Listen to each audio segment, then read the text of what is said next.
విజయవాడలో ఇటీవల జరిగిన కొన్ని ఘటనలు పోలీసు దర్యాప్తు తీరుపై పలు ప్రశ్నలను రేకెత్తిస్తున్నాయి. సాయికృష్ణ కేసు వివాదం ఇంకా నడుస్తుండగానే వన్ టౌన్ పోలీస్ స్టేషన్ పరిధిలో దశాబ్దం క్రితం జరిగిన ఒక కేసు దర్యాప్తు తీరు ఇప్పుడు మళ్లీ వెలుగులోకి వచ్చింది. ఒక 14 ఏళ్ల మైనర్ బాలిక అదృశ్యం, ఆ తర్వాత ఆమె అనుమానాస్పద మృతికి సంబంధించిన కేసును అప్పటి వన్ టౌన్ పోలీసులు తప్పుదోవ పట్టించారంటూ బాధిత కుటుంబం సంచలన ఆరోపణలు చేస్తోంది. బుధవారం చిట్టినగర్ కేఎల్ రావు నగర్లో ఏర్పాటు చేసిన విలేకరుల సమావేశంలో మృతురాలి తల్లి గుర్రం దుర్గా, సోదరి కొండమ్మ మీడియా ముందు తమ ఆవేదనను వెళ్లగక్కారు. అసలు ఈ కేసులో పోలీసులు మరియు న్యాయస్థానం పరిధిలో ఏం జరిగిందో ఇప్పుడు చూద్దాం.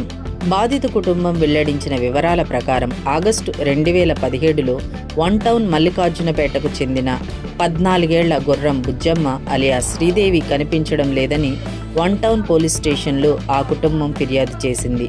వేల్పూరు వంశీ అనే యువకుడు ప్రేమ పేరిట లొంగదీసుకుని తన కుమార్తెపై దారుణానికి ఒడిగట్టాడని తల్లి అప్పట్లోనే పోలీసుల వద్ద అనుమానం వ్యక్తం చేసింది.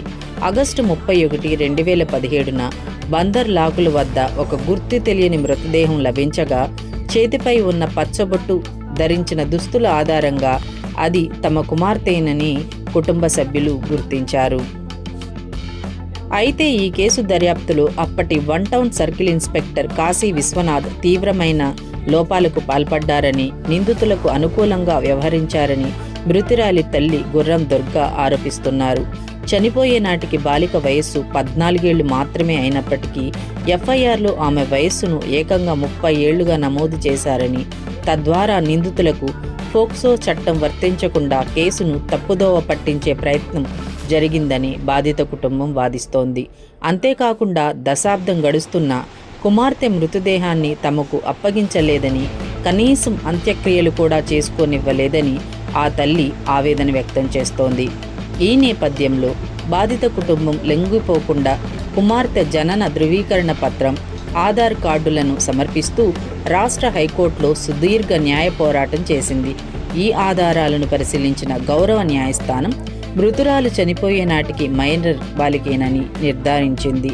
ఈ క్రమంలోనే సదరు క్రిమినల్ కేసును ఇప్పుడు ఫోక్సో కేసుగా SC 1426/2026 నమోదు చేస్తూ తదుపరి విచారణను సజావుగా సాగించేందుకు జిల్లా కోర్టుకు బదిలీ చేసింది. ప్రస్తుతం నిందితులు బెయిల్పై బయటకు వచ్చి తమను అంతమొందిస్తామని బెదిరిస్తున్నారని, వారి నుండి తమ ప్రాణాలకు హాని ఉందని మృతురాలి కుటుంబం ఆందోళన వ్యక్తం చేస్తోంది. తమకు తక్షణమే రక్షణ కల్పించాలని న్యాయస్థానానికి, ప్రభుత్వానికి విజ్ఞప్తి చేస్తోంది. అలాగే ఒక మైనర్ కేసును తప్పుదోవ పట్టించేలా ఎఫ్ఐఆర్లో వయస్సును మార్చిన అప్పటి వన్ టౌన్ పోలీసులపై కఠిన చర్యలు తీసుకోవాలని వారు డిమాండ్ చేస్తున్నారు. బాధిత కుటుంబం చేస్తున్న ఈ ఆరోపణలు మరియు గౌరవ కోర్టు ఇచ్చిన ఈ తాజా ఆదేశాలపై మీ అభిప్రాయాన్ని కింద కామెంట్స్లో తెలియచేయండి. ఈ వీడియోను షేర్ చేయండి. మరిన్ని తాజా ఇన్వెస్టిగేటివ్ అప్డేట్స్ కోసం చూస్తూనే ఉండండి. నా పేరు ఉమాకృష్ణవేణి కర్ణాటి. Thank you.